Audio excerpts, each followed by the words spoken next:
Hey guys, let's read a fucking chapter page, motherfuckers. Yeah, fucking select that. In Europe, during the time of the Inquisition, paranoia and corruption ran deep. With the fear of devilry running rampant, the ancients' corruption extended far beyond mortal knowledge, corrupting all that could be corrupted. My researches uncovered an interesting incident. A Franciscan monk named Paul Luther was traveling through the region of Amiens during the witch hunts of the Inquisition. Now, under martial law, the Inquisition prevented anyone from leaving the town and its nearby cathedral, for everyone was suspect.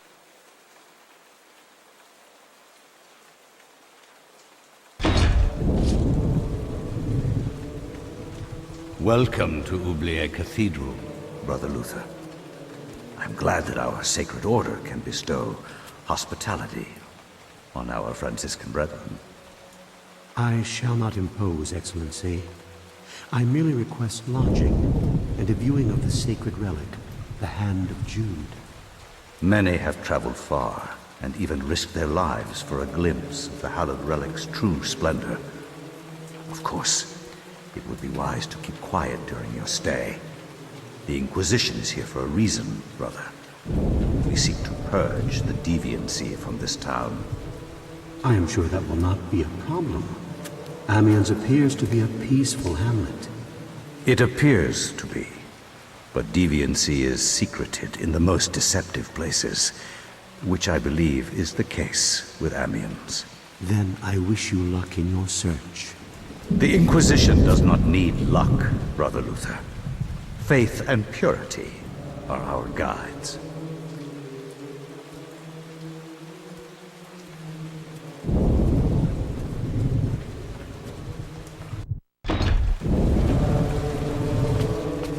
Paul Luther is a Franciscan monk, and he is obviously looking for the Hand of Jude, as he just said, and he was played by Paul Eiding, who's the guy who plays the Colonel in the Metal Gear Solid series. So, yeah, that and that.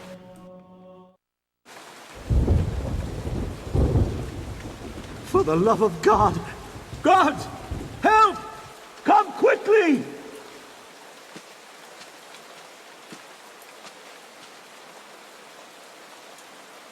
A murder! A murder most foul! What heresy is this? I found him lying here, dead. I called the guards. Is this our first suspect? Make sure no one touches the body. It must be examined for signs of devilry. As for this man, make sure he doesn't leave the cathedral. We will question him later. But Hold your tongue, Franciscan, or it might bring my wrath upon thee. Who is to say that you did not commit this murder? If you trust in the Almighty, and you are indeed innocent, then you will have nothing to fear.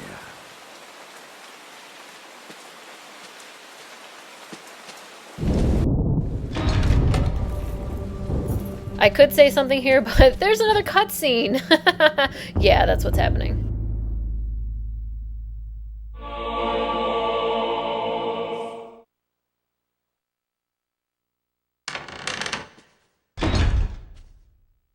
are you here to pass sentence on me? No, I'm here to free you. You are in incredible danger. This cathedral used to be a place of peace. Now many strange things happen here. I don't want you to end up like the others. What do you mean? The body you found was Brother Andrew, and he was killed to protect a secret. We can't talk about it here. Find me in the bell tower later, and I shall aid thee further. Why are you releasing me? I don't want to see another innocent die like your Franciscan brethren. I have seen Brother Andrew make numerous entries into his journal. This may contain the answers to the cathedral's dark secrets. What can I do? If I were you, I'd run. They will surely hunt me if I run. This has to stop. Then be it on your own head, Luther. find Brother Andrew's journals if you can. He spent time in the old tower investigating. I believe I can find the key to the old tower in one of my stores. Later, come find me in the bell tower, and I will give it to you. Be swift. We can't evade them forever.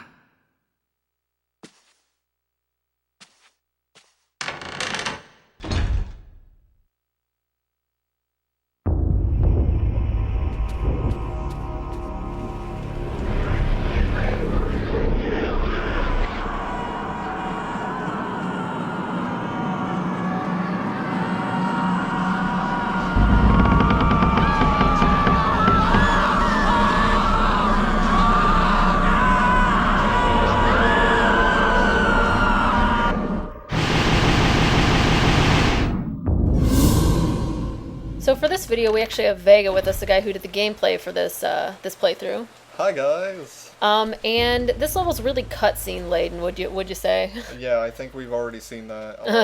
Yeah, it's not gonna stop either. I think this is a really good example of how great the lighting on the GameCube looks. They did a really good job making these backgrounds, like the lightning and everything. And then look at this is pretty badass. Yeah, especially considering how, I guess you could say early in the GameCube's life this was released. It looks really, really amazing. Well, yeah, especially because this was originally supposed to be a 64 game. Yeah, exactly. So like, and this is just an unnecessary detail that they're doing right here. They don't even have to show that, but it's just something they put in there for the player to take a good look. And now we have to fight things. Except we have no weapon at all yet, so fuck that completely. Yeah, seriously. Yeah, the cutscenes don't stop in this chapter. In fact, we've only had about a minute of gameplay, and we're going up here to get in contact with a custodian, who will then give us another cutscene.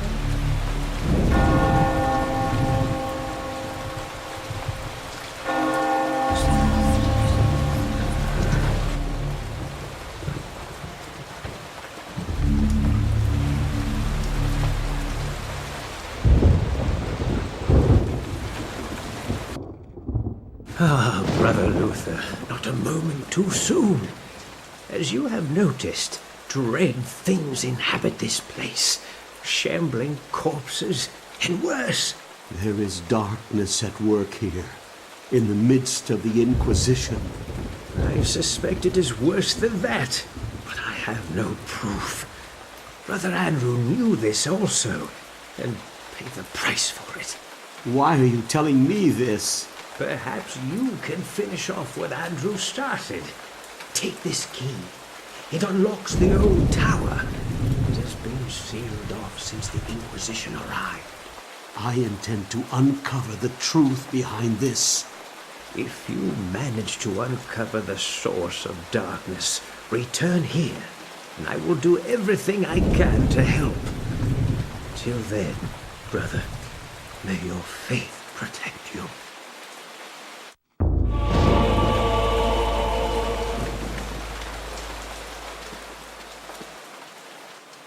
So now we have Paul's kind of quest thing, or whatever the hell he's doing. Shit is kind of weird, I guess. And we still don't have a weapon. Yeah, still.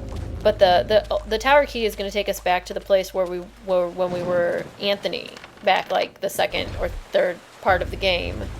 But we have a lot of stuff to collect and a lot of backtracking to do before we can do this, which is really actually kind of annoying.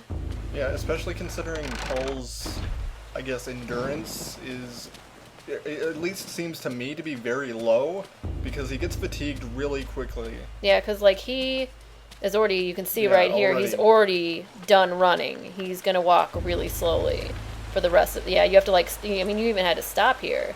Yeah. We haven't even made it to another thing to do. I don't really see why they even put this feature in the game at all, because it's not really the type of game where you run away from stuff a lot. But it's still there, and I'm not really sure why. Yeah, it's not like Clock Tower or something like that. This is Yeah. more like Silent Hill or Resident Evil. Yeah, in a way, yeah. It's like Resident Evil. And it's a big, wide open area. You shouldn't have any fatigue, because usually it only happens whenever you're not trying to run away from anything at all. You're just trying to get from point A to point B, and it's just an annoyance. I don't find when I'm playing this game that I run away a lot.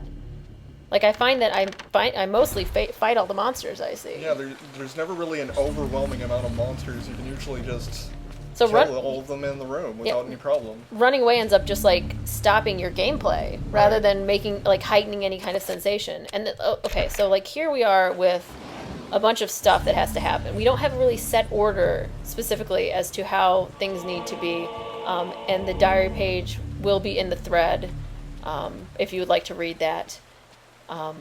But we have a bunch of different options of locations to go and things to do, which some of them are completable before other parts, but I'm pretty sure that like most of it can just be done in whatever order. I think you found a pretty efficient route on how to do this, though. How many times did you play through this chapter before? It was quite a lie. I had a lot of trouble with this chapter and had to redo it a few times, and I think in doing so I found a pretty, like you said, efficient route to collect everything. Feel free to pause here and read this if you'd like. All right. Yeah. There's also a lot of ways to just fuck this chapter up. Yeah, there is. Which we'll see pretty soon. I mean, the weapons you have are not particularly awesome, even right now. I mean, this mace, not really very efficient. Yeah, really, I think it is Paul's best weapon, at least for now, because the crossbow can only hold, I think, one bolt at a time, and that's... Yeah. It can be useful, but just reloading it is very time-consuming, and only having one piece of ammo, not really worth it for the power it has. Alright, so now we actually get to use the tower key.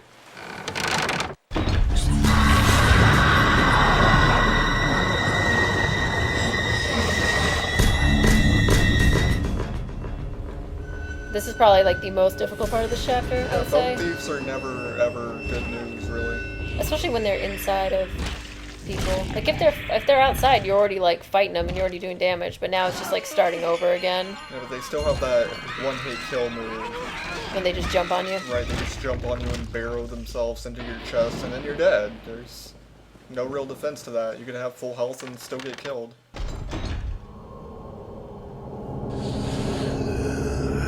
Charlemagne.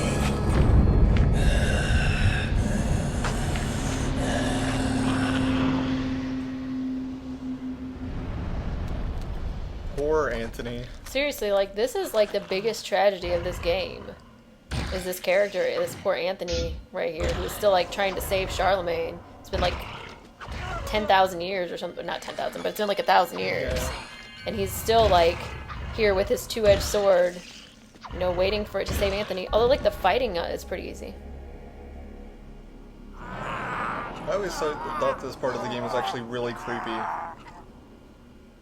You finally kill him and then he starts getting back up, and just stay down, Anthony, for Christ's sake.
The shield spell isn't something I really use very often when I'm playing this game.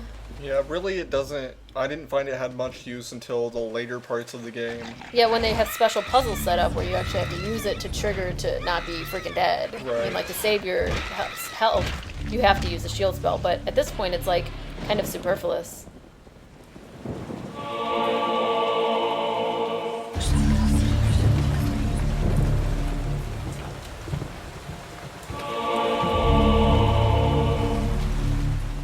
Like I said, there's a lot of backtracking in this chapter, and we're going to be making our way back down to the basement again.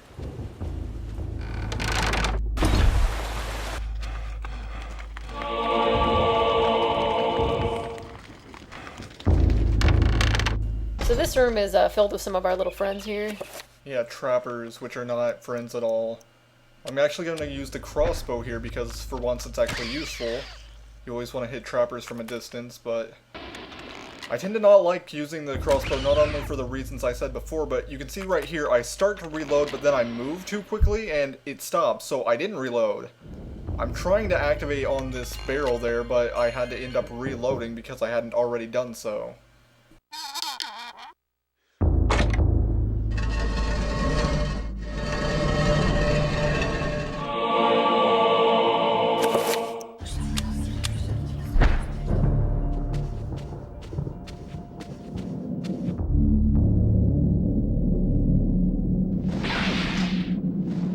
I really don't know how these runes and things get inside of these monsters. Like, there's a diamond in this one. Yeah. Like, did he eat it? I don't even know. I don't know why you would. It just makes your torso transparent, and I don't see the benefit in that. So now we have a red gem, a green gem, and a blue gem. How fresh and cunning and new. Yeah, it's another red, blue, green puzzle. Like, every freaking puzzle in this game, well, not every, but like a big portion of them are just red, green, blue puzzles. It's like after a while you kind of get the point it's hammered into your head. Yeah, pretty much. And this one, it doesn't even matter which one you put where, you just have to use all three of them, so that's even like cheaper. Yeah, it's just a situation where you need to find them and then put them in the right place, which it's not difficult to find out where you need to put them.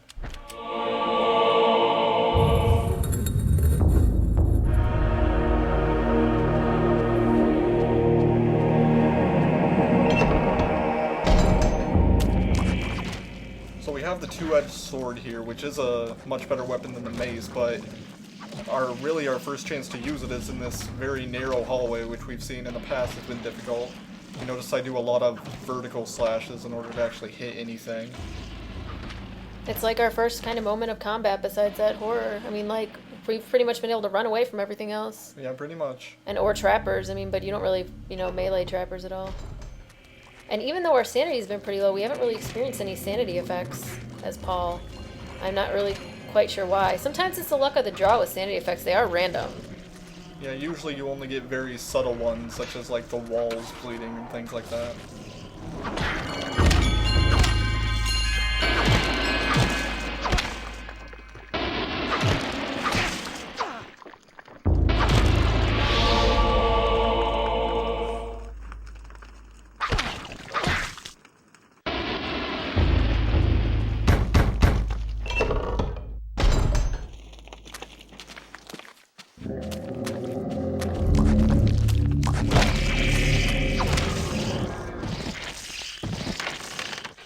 I don't even think we need to take bets on who's going to win this one. Yeah, it's over already.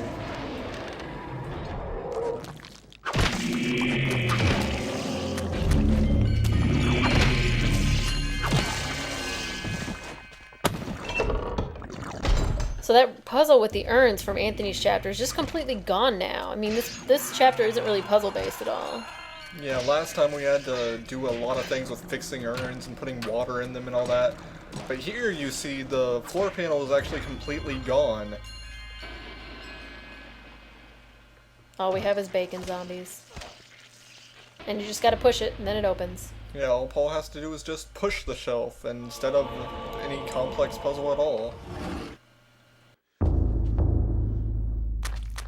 So we found two diary pages already, and there's a third one coming up in this next room. And the journey that the author of the diary pages, another monk, takes is pretty much exactly the same as Paul's here.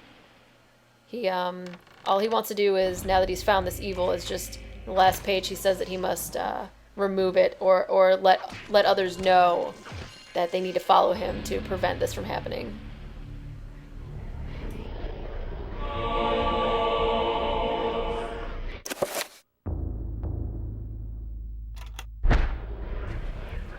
Pargon is pretty much the single most important rune in the game, I'd say, just because it's used pretty much in every spell we're going to be making from now on.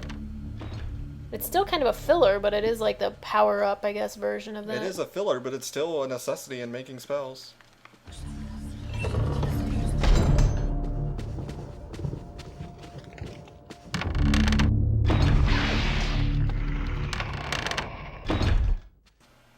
We've done a lot so far in this chapter, and we have to take out that Chattur'gha horror, so yeah, we're gonna save.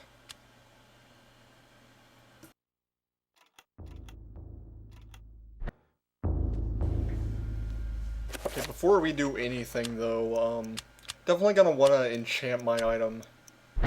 I know we were talking about shields not being super important earlier, but this is one of those times when, because he has a tiny little health bar. Yeah, Paul is not strong at all, so really any precautions you take to defend yourself against the Chattur'gha horror, I would go ahead and take it. You're like, watch this. Shield is gone. Yeah, already, shield's gone. Didn't do much good at all. Because the Chattur'gha zombie, or the Chattur'gha horrors also sap your health. Like the blue, like the lightning that comes out saps your health, so that's like double death, and you're like about to die already. Yeah, but we won, so it's all good.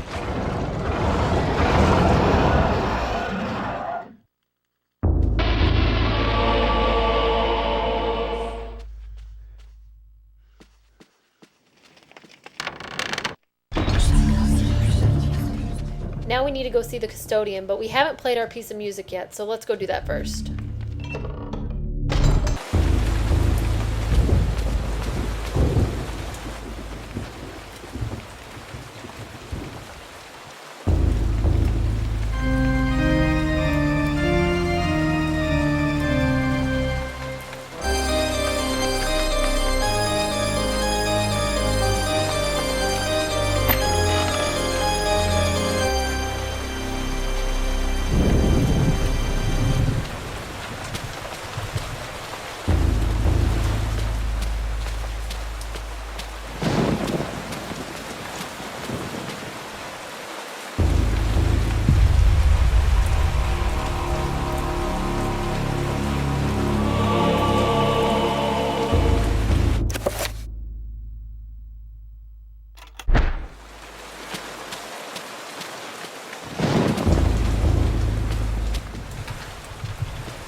Brother Andrew suspected Augustine all along.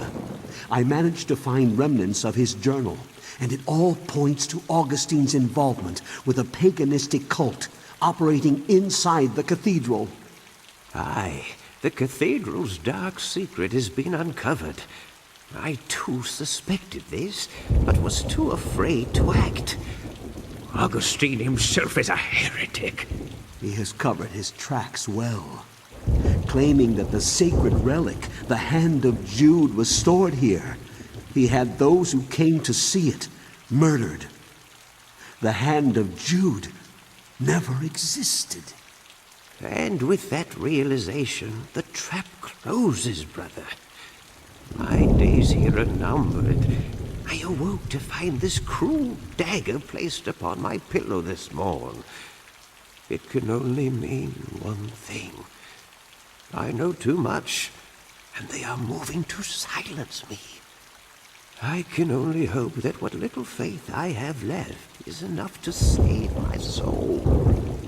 Please, take this thing away from me. Its very sight troubles me to no end. May your faith protect thee, Brother Luther, for that's all you have.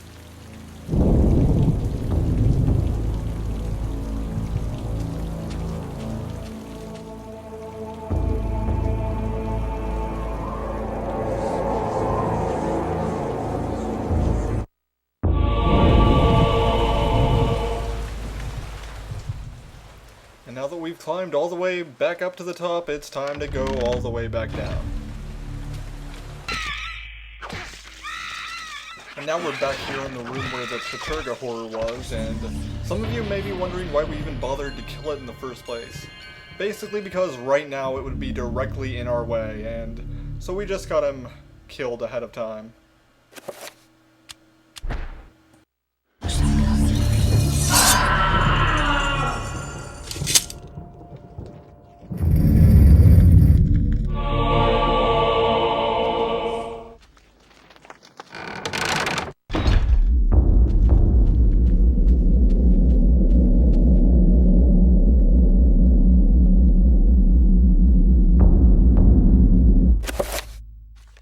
Well, that was a 5-sided thing, and we only have 3. So what we want to do is make a new spell using the Circle of Power with 5, and for the 2 empty spots other than Area and Dispel, we want to use Pargon.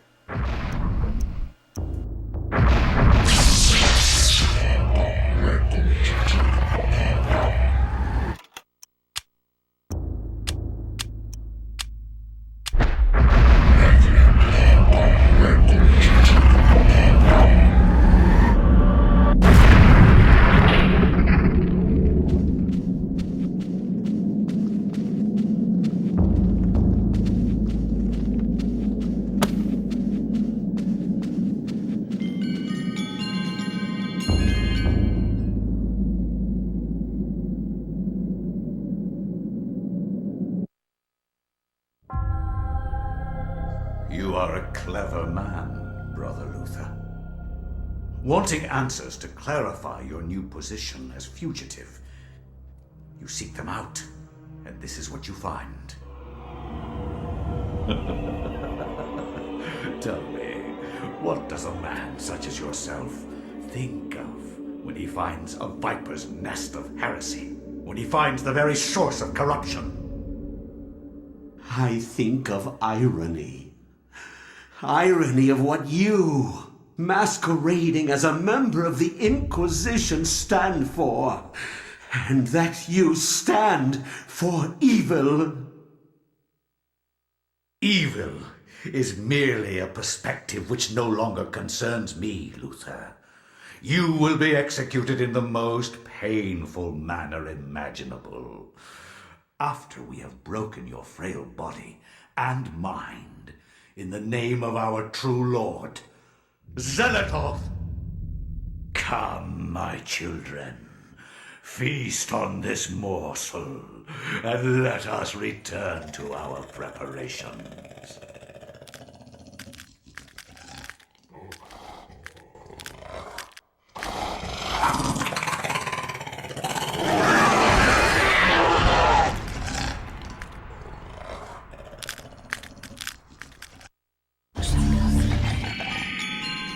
So I guess they're trying to frame him for his friend's murder now. Though you can't really call it framing because it certainly seems like he did do it. I don't know how he could do it unless somehow the custodian got down here in front of him, got in the box, then he stabbed him, then somehow got around and, like, got behind him. How can you question this game of all games? I guess you're right.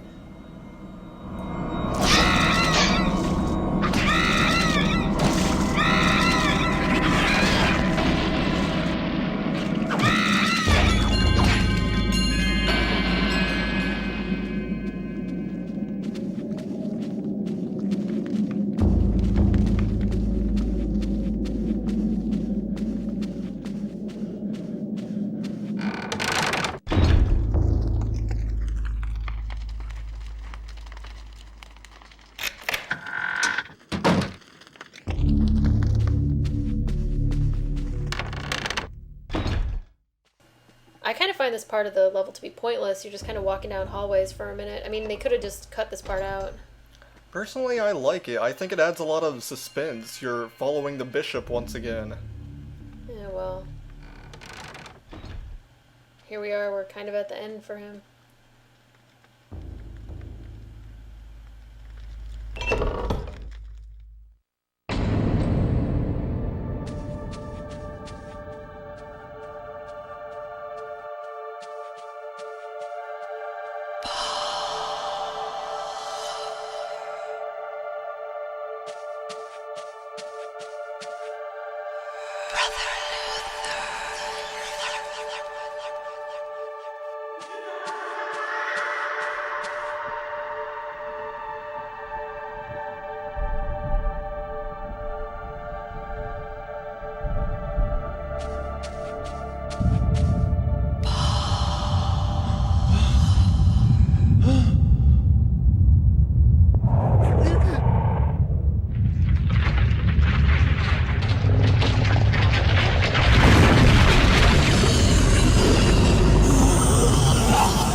Your task, my liege and greater guardian, is to guard this place.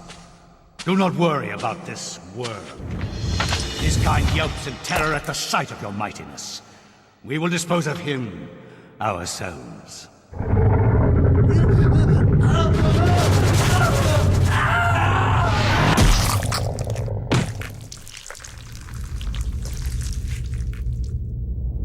If I am to guard this place, then I will do it as I see fit. Be gone, leave me, and I will guard this artifact as you have instructed.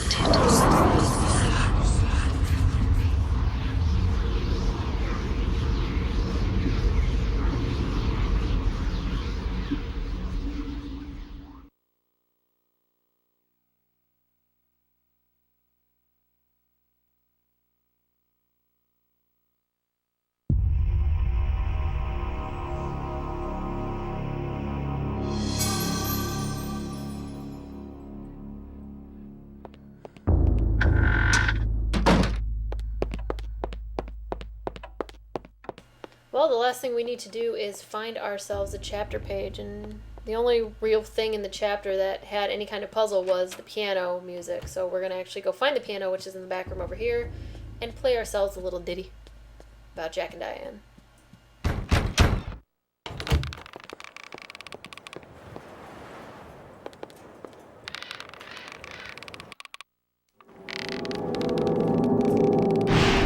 The darkness is coming.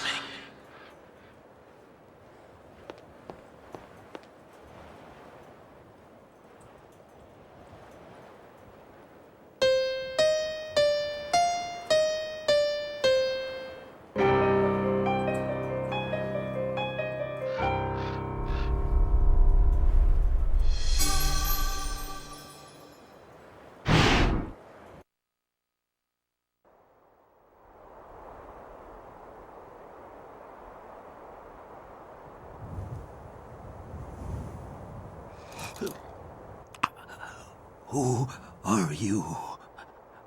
I am your lord and conqueror. What manner of forsaken being are you? So, you can see me in my true form. You are a gifted man. Take this one and use him as the foundation for the pillar. He is special and should be given a special place among the suffering. Okay, bye.